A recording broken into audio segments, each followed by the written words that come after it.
Hello, you are watching Daily V News and let's have a look at the headlines. Grand ceremony in Hanoi marks the 40th anniversary of Hanoi Dien Bien Vu in the air victory.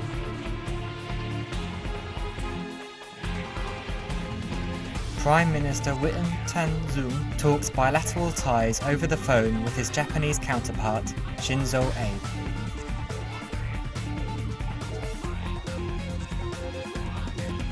Roundtable workshop in Hanoi reviews economic challenges to Vietnam in 2013.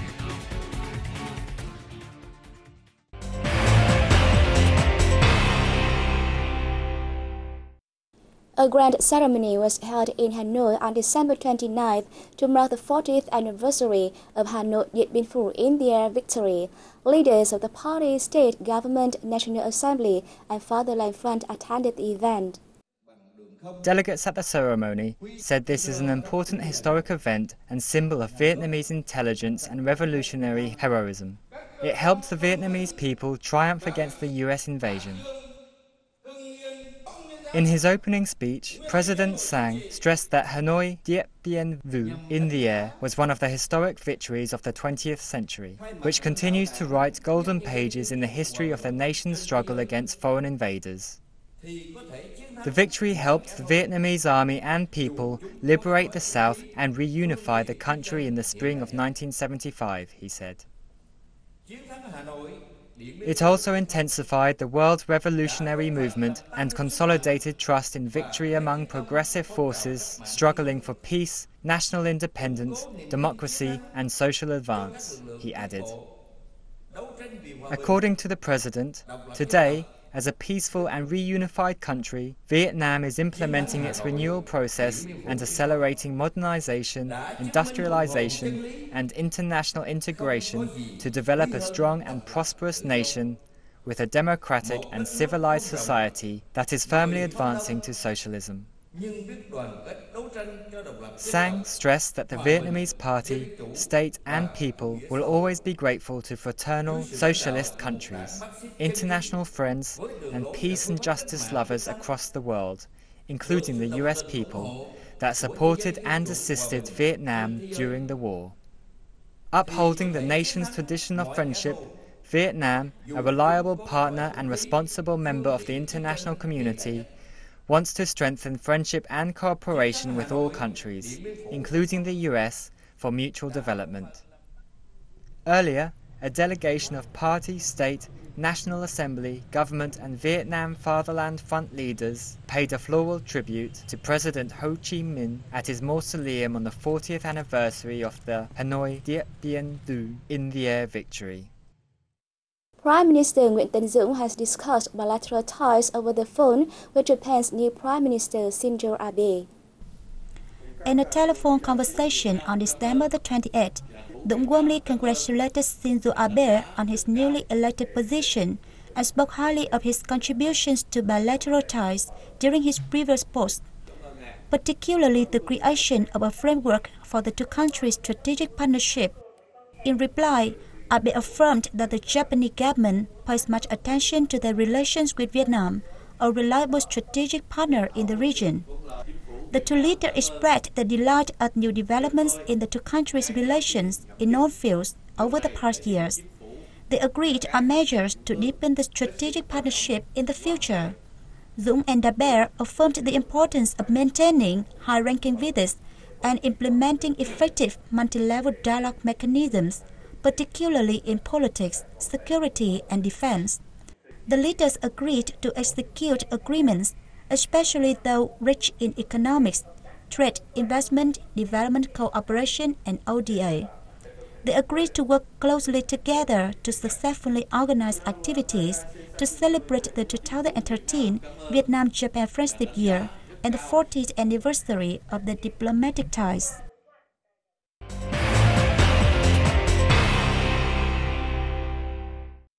The Vietnam-Russia relationship enjoyed a good year in 2012 with numerous activities implementing large-scale agreements. The development of political dialogue between both countries reaffirmed their bilateral ties. Let's take a look at the Vietnam-Russia Comprehensive Strategic Partnership results in 2012. Russia was the first country in Europe that President ta29 chose to visit this year. His visit in July enhanced diplomatic ties between the two countries, and the two sides agreed to lift the Vietnam-Russia relationship to a comprehensive strategic partnership. It is not only a diplomatic partnership, but a cooperative relationship in economics, trade, investment and education. 2012 was a successful year for the strategic partnership between Vietnam and Russia. The two countries have actively carried out many activities in political dialogue, as well as exchanges in economics, investment and trade. Besides the development of cooperation in nuclear energy, the main focus in the two countries' energy collaboration is the oil and gas sector, with the Vietsov-Petro joint venture, which has been in operation for more than 30 years. In addition, the Russian government has licensed the Vietnam-Russia joint venture Gazprom-Viet to exploit oil fields in Russia's Yamalo-Nenets autonomous region. I believe that Vietnam-Russia ties will develop in many important areas. We already understand and respect each other's traditions. The growing relationship with Vietnam is still a priority in Russia's foreign policy that will benefit both nations as well as the Asia-Pacific region. The official visits of President ta29 and Prime Minister Medvedev to each other's country has created more opportunities for people from both nations to consolidate and develop their friendship, in line with the comprehensive strategic partnership. A roundtable workshop to review the economic recession and challenges to Vietnam in 2013 was held in Hanoi on December 28. Participants forecast the country will continue to encounter challenges next year. Vietnam registered a moderate growth rate of 5.03% in 2012. Experts at the workshop assessed that the difficulties in the Vietnamese economy will continue into 2013 and impact the year's rate of growth. They predict that GDP will increase by 5.67% in 2013.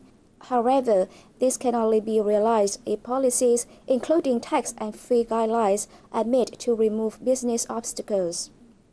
In 2013, Vietnam is expected to receive $6.5 billion in ODA from donors. The figure is a sign that donors have trust in Vietnam despite of the global economic downturn. At the same time, it is an important resource that helps the country solve its economic problems and develop in a sustainable manner.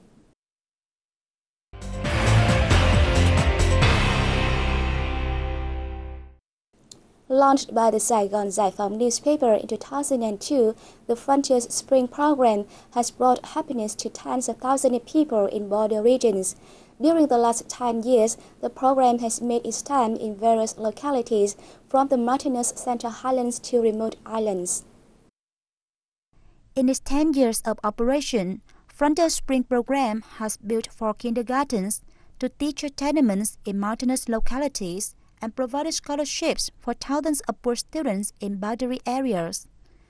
Every Lunar New Year or Tet, program volunteers set up to border posts and islands to present gifts to soldiers and poor people in the Central Highlands provinces, border regions, and even in neighboring Laos. Many people take part in the program to bring warmth to people less fortunate. We have met young soldiers who are so pale due to malaria, but they still hold the gun firmly to protect the border during New Year. Silently, they donated their jewels to the country. The soldiers shared the hope that the country will forever remain peaceful, so everyone can enjoy that with their families. It moves us so much to hear that. We want to bring spring to them. Not only presenting gifts, Frontier Spring has helped hundreds of poor patients access free healthcare services. We saw the tears of patients and felt very close to them. Witnessing the people's deprivations, we promised to ourselves to return next year and stay for longer. At a recent ceremony marking the 10th anniversary of its operation, the program was honored with a third-class labor order and a certificate of merit from the Prime Minister for its contribution to society. The Ho Chi Minh City People's Committee also presented certificates of merit to more than 20 groups and individuals involved in the program. And that's all we have for today. Thank you for joining us and see you next time.